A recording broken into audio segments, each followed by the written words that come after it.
Watching the world burn, watching the world burn. July 16th, 2026. Let's get into it. So I always try to help you out up front in these videos. Got just a quick dumb story. I used to get on my ex-wife. I don't have any water today, so I'm a little bit choked up, and that's why my voice is slightly off. I just didn't want to carry it. Anyway, so I used to tell my ex-wife, I said, you got to check the pressure in your tires occasionally. Dagnabbit.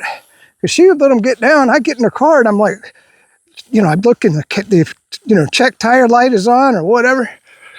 But anyway, I guess we'll all be guilty of the same thing. So the other day I noticed my tire light was on. I said, damn, that's right, I haven't checked my tire pressure in quite some time. So I got out there, checked the pressure. Every single tire was like 7 pounds low. So after, and I kind of know the distance that I can go on the batteries on my Toyota Prius Prime. It's usually about 44 miles or so. And I noticed, it was kicking off a few miles from my house, switching over to the gasoline engine. Anyway, so after I pumped up those tires, because I overinflated them just a little bit, because if when your tires are low, the outer tread on the tires wears faster than the inner tread. But if you have too much pressure in the tire, the inner tread will wear faster. So I needed to work on that inner tread. Anyway, my God, it gave me another another 10 miles on them damn batteries. I got to start. I have to actually put the car in gasoline mode to burn some gas from time to time. And then it's telling me I'm getting 109 miles to the gallon. The reason why I'm telling you about all of this, I think that gas prices are going to go sky high. I know I've been saying that for a while, but the Straits of Hormuz is pretty much shut down. And I don't know if you're following the news.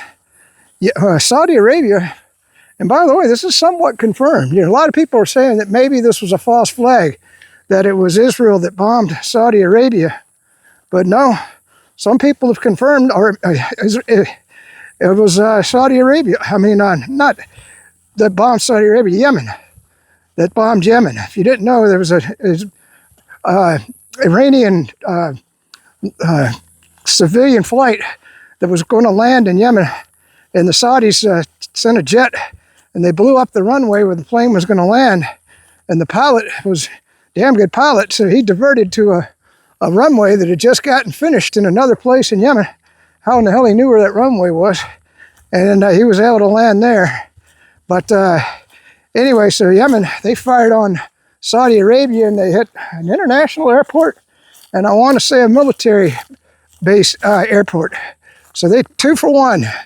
And then they're threatening to shut down what do they call it? The Baba something or other strait that's, gets you into the Red Sea. And so if they do that, man, that means that all the oil coming out of the Middle East is more or less stopped.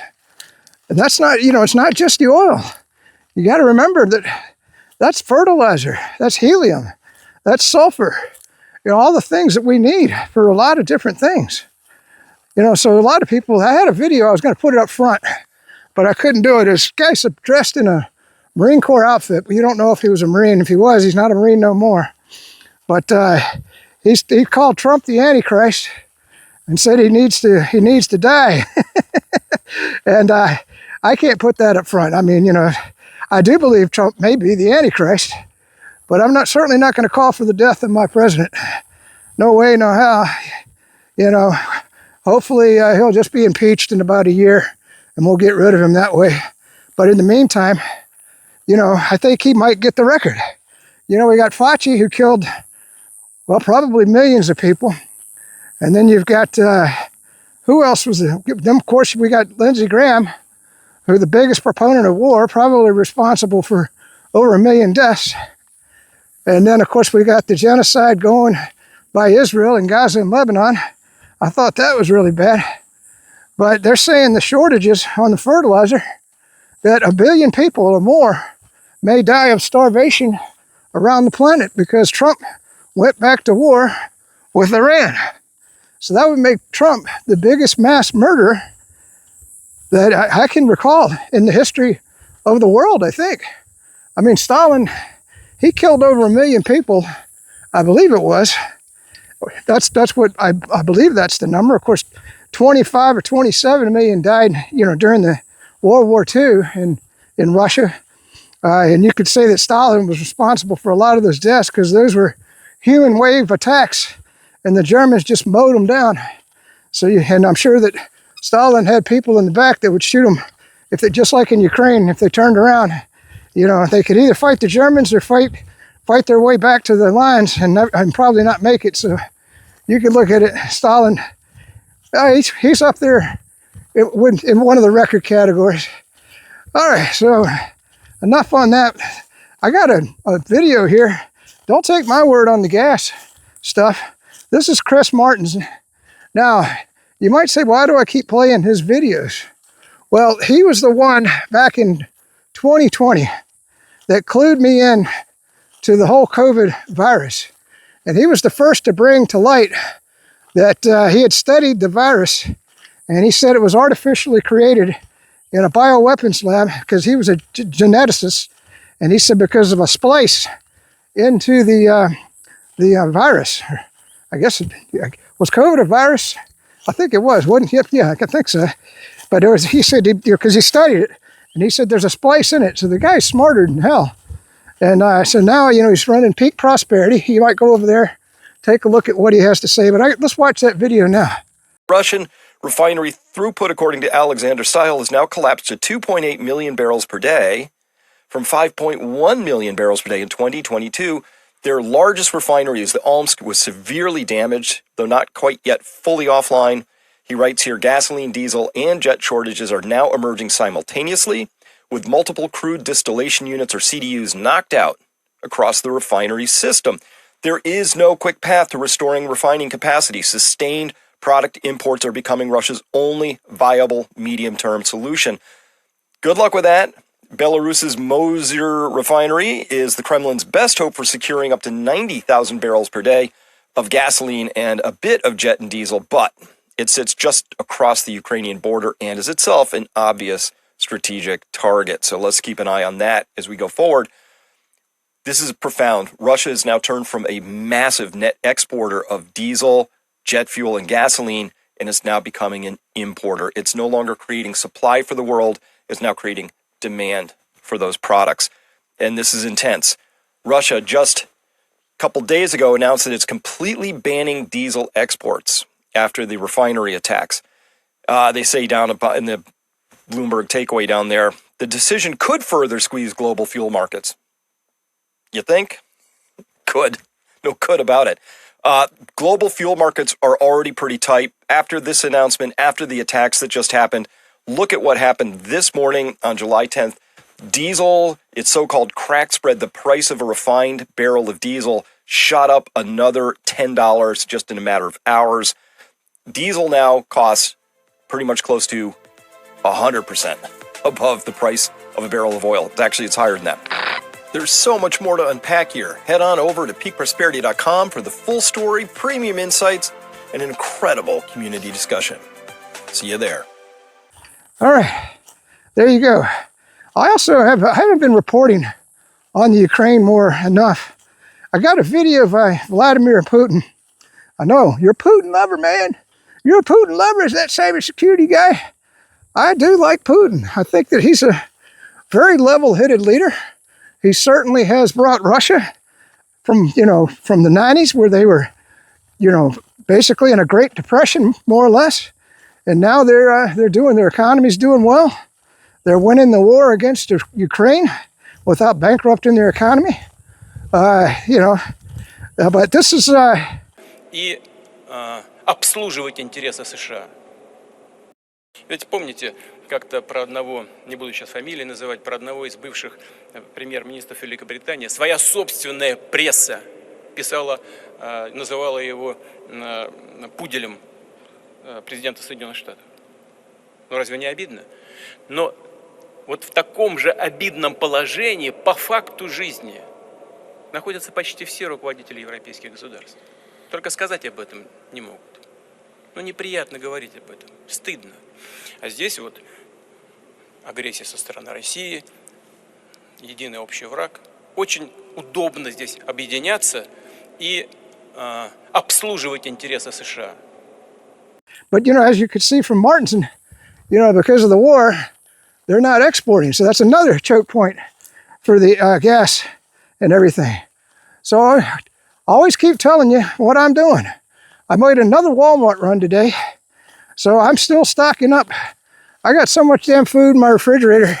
I'll bet half of it's going to go bad. I overbought this time.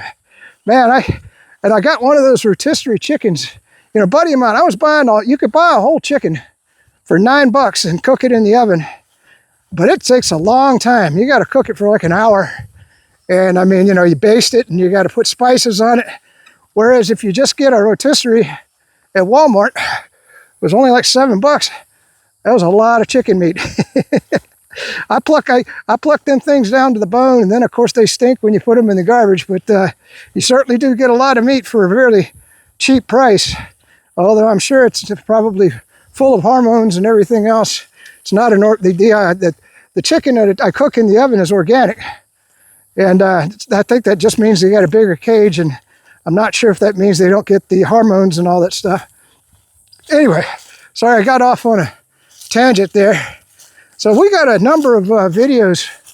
Man, I tell you what, the Iran war, it's a war now. It's a war. I mean, they are launching back and forth on each other. Got a report.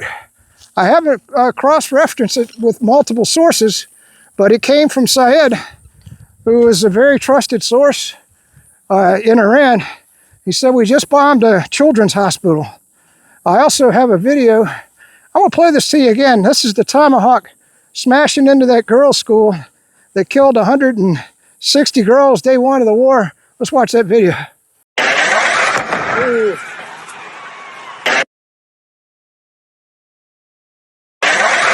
Ooh.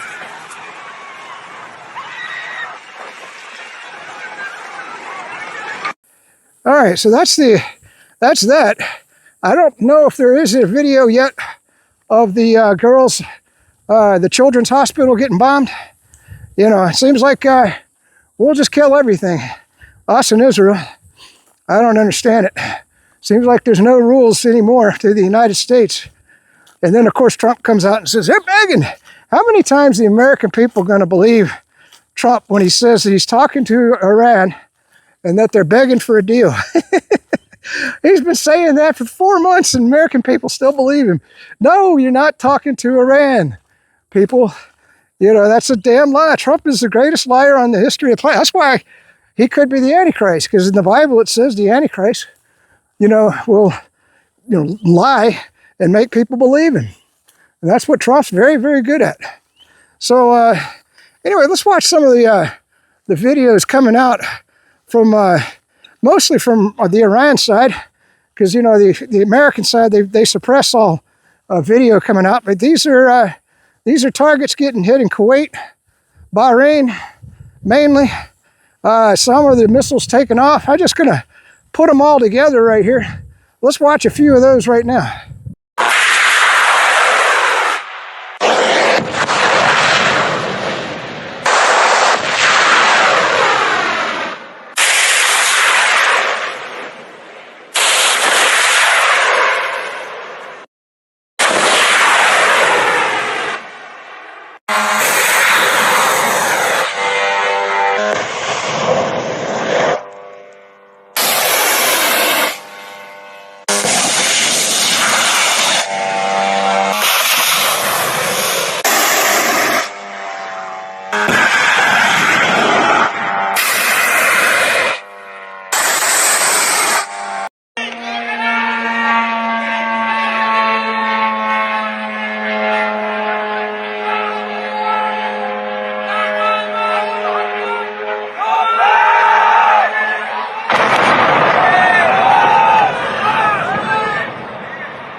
All right, so that's kind of what it looks like.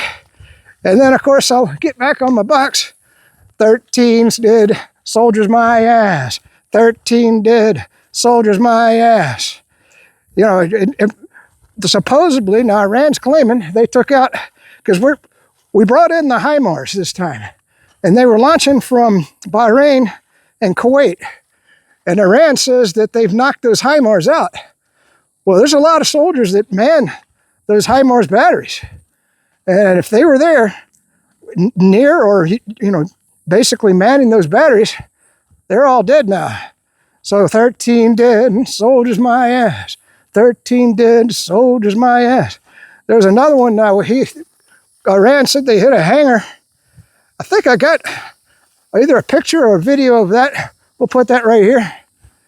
And supposedly there might have been an F-18 or two in there. So they took out those planes. That's another thing. I don't see how we're getting all these bombs into Iran. I keep hearing from McGregor, Daniel Davis Deep Dive, and other sources that I trust pretty much. And they say we're extremely low on ammunition. Now they're saying, they gave a number, they said we're probably just gonna go maybe 2 more weeks before we run out, especially of any sort of long range stuff.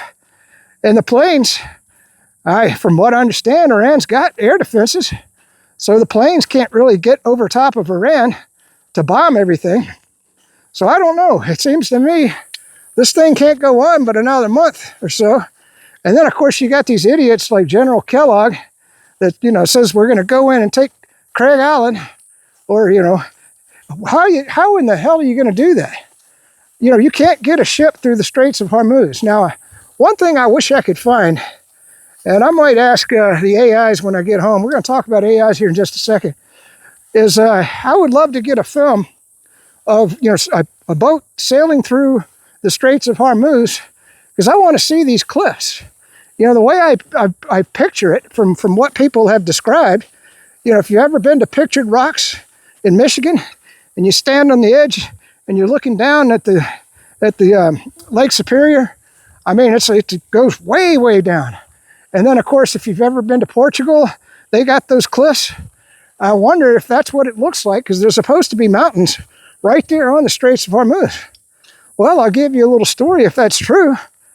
If we did try to put soldiers on Craig Island, you know, all you got to do is put some artillery up there.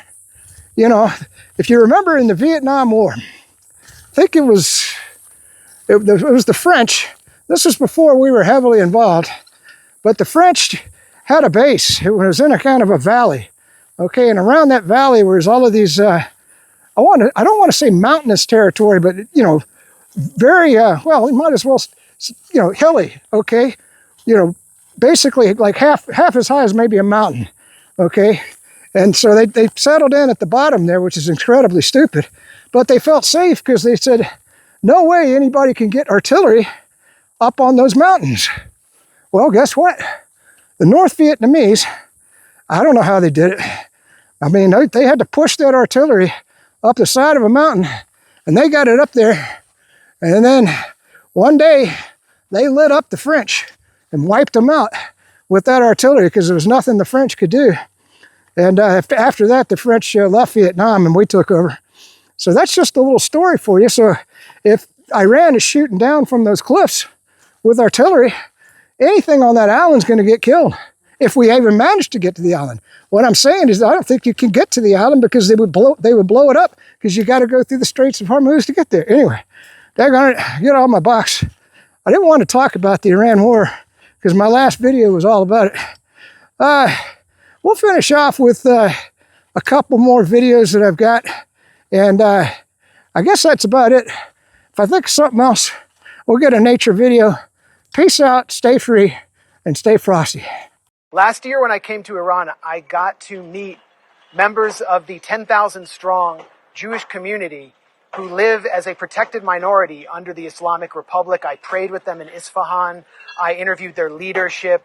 I met with them in their community centers, and I produced a documentary about it, which you can see at our YouTube channel at The Gray Zone. And I was left with a sense of worry, not because they could potentially be harmed by the Islamic Republic. They're protected here.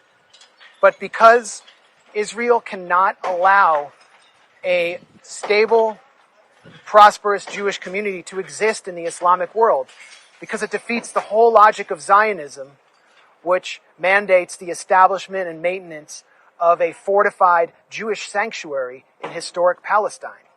And so on April 7th of this year, my worst fears, or some of my worst fears, were realized when I read the news that the Rafinia synagogue, which you see right here, a 50-year-old congregation, so old its roof is made of wood, was totally destroyed in an Israeli airstrike. How would that happen? Well, Israel claimed we didn't mean to do it. We were targeting an IRGC compound. Actually, right over there where I'm looking is an apartment building where Israel killed 2 university professors, just totally residential. There's nothing that I could see that could potentially be military. It seems consistent with the whole history of Israel attacking Jews in the Islamic world starting in the early 1950s. The historian Avi Shleim has documented this, attacking Jewish community centers in Baghdad through underground organizations run by Israeli intelligence in order to compel that community out of fear to flee to Israel. All the way up until 1982, the Israeli military attacked the only synagogue in Beirut, Lebanon, where Jews and Christians were actually taking shelter under the protection of the Palestine Liberation Organization.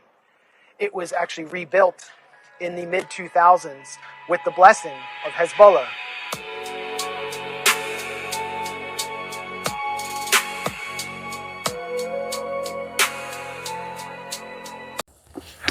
I forgot, we can add 2 quick stories here. The Ukrainian defense minister has resigned. Everybody says, well, another one bites the dust. And of course, you know that Russia's hitting Kiev hard. But what I forgot to tell you was that it's moved into the, is it the Black Sea? I think that's the one there. Anyway, Ukraine was hitting a bunch of Russian shipping, civilian ships, carrying cargo with drones. And then Russia finally retaliated and hit a Ukrainian cargo vessel. I don't know if it was with a missile or a drone, and or drones, plural. So that's kind of heating up in that fashion. Of course, the Europeans and the United States are still providing lots of drones to Ukraine. Although I keep hearing reports that Russia, well, like if you didn't know, Lindsey Graham was at a drone factory in Ukraine, and Russia blew it up right after he was there. Now, some people speculate maybe he was in there, and that's why he's dead now. But who knows? But yeah, they hit it, and then some people speculate that the reason the Russians found out about that drone factory was Lindsey Graham led them right to it. So maybe Lindsey is dying with his dying breath. Did the Russians a favor? You never know. Just a different way to look at it. Silver right now is below 60 again, last I looked. So I think it's a good deal. But I did watch a special with Rick Rule. If you didn't know, Rick Rule is probably one of the greatest commodity traders maybe ever. Okay, he's the Warren Buffett of commodities trading. And he did an interview with Miles Franklin. That's a coin or a precious metals dealer. And the girl that was interviewing, boy, she was fantastic, good looking too. But I mean, she was asking him great questions. And because, Rick doesn't want to give all of his secrets away, but she did get out of it where he's investing right now. And he's saying right now that the mineral stocks, or the mining stocks, are a great place to go to invest your money. And he listed three. I can't remember all three. There was Pan American. I think that's one of the biggies. That's a no-brainer. And then he listed another one. And then there was I think it's called Vesa. But it's a mine in Mexico. Now, if you didn't know, in Mexico, you pretty much have to make a deal with the devil to mine in Mexico. And this particular mine, the cartels are actually the government that mine sits in the middle of. But supposedly it's got a real good hit on the vein. But what just happened, I don't know, the management of the mine pissed off the cartel and they went in there and killed a bunch of people. So I tell you what, I wouldn't want to be working in a mine in Mexico. But anyway, Rick he liked that deal. But if I can figure it out, I'll put the symbol in the video here. He said, but you can lose. That's a 50-50. But he says if you did get it right, that's a 10-banger. So that would be a huge deal. Whereas Pan American, for example, and I'll put up the third stock, they're just going to pay you. I think they pay a dividend. So at least you're going to win that way, whether or not the stock goes up. But Rick felt they were cheap right now. He said he wouldn't buy. Like he sold all his silver back when it hit about $80 or so. I don't think he actually hit the 100. He sold 80% of his silver. And he says he wouldn't buy the physical commodity right now. So don't listen to me, listen to Rick Rule. He knows a lot more about it, even though I did buy just a little bit more physical silver here recently, just because I hadn't bought any in a long, long time, because I've been paying down the bills, which I hope you're doing. You pay off your debts, stock up, and maybe look at those mining stocks. Okay, if I think of something else, we'll get in the video.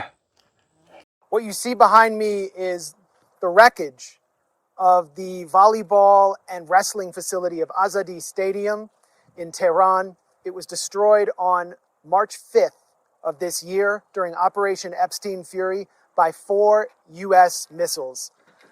Massive destruction all around. There's nothing really left of it, as you can see inside.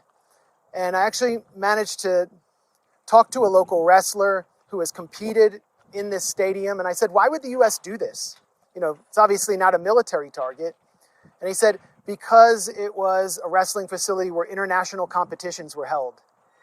So the U.S. was actually targeting one of Iran's best sports. Iran is famous for its wrestling. Its wrestlers routinely win gold medals in international competitions in the Olympics. And so the U.S. was targeting Iran's athletic infrastructure. And when you think about the attacks on, for example, Iran's scientific research facilities. We went to Sharif University the other day and saw the attack on the AI center, the attacks on Iran's nuclear facilities, the assassinations of its scientists, its quantum physicists, its electrical engineers, the attacks on Iran's oil plant, the attack on the Tehran oil refinery that doused Tehran in oil. It all starts to come together. And when you think about what just happened in the FIFA World Cup, where the competition was so obviously rigged against the Iranian national team with 15 of its members, almost its entire training staff prevented from having visas, the team having to cross from Tijuana to California every day, and then the team robbed of a goal with a crooked VAR call. When you think about this whole picture and put it all together, then it becomes clear. What the US and Israel intend for Iran is not freedom, democracy, woman life freedom. It is national destruction. Oh yeah, I forgot to report on this real quick. Daniel Davis, he knows people, or there's a report, the EIA report, and it's saying that the Strategic Petroleum Reserve is at its lowest level since 1983. That was the last time it was this low. So, and we're continuing to drain the Strategic Petroleum Reserve, and so since it's that low in 1983, how much longer can we go till we can't draw any more out of the Strategic Petroleum Reserve? And on the way out, I'll just give you the gas prices here in Florida. We're damn near back to $4 a gallon on gas, but what is really going to hurt was it was about $5.50 on diesel. That's right now. So you can see it's gone up quite a bit because we were down, well, we might have gone below $3 at one point. So if it's that high and we're getting no oil out of the Middle East, you know, there's only one direction gas prices and diesel prices can go. And what's going to hurt with the diesel, because see, a lot of the oil from the Middle East is what we convert into diesel, and we've been cut off from that. We have what's called sweet crude here in the United States, which doesn't convert well into jet fuel or diesel. And guess who's going to get that jet fuel and diesel first? The military. They're not going to worry about you and me. So if diesel prices hit, let's say just $10 a gallon, I can't imagine what that's going to do to your food prices. So that's once again, stock up, stock up, stock up.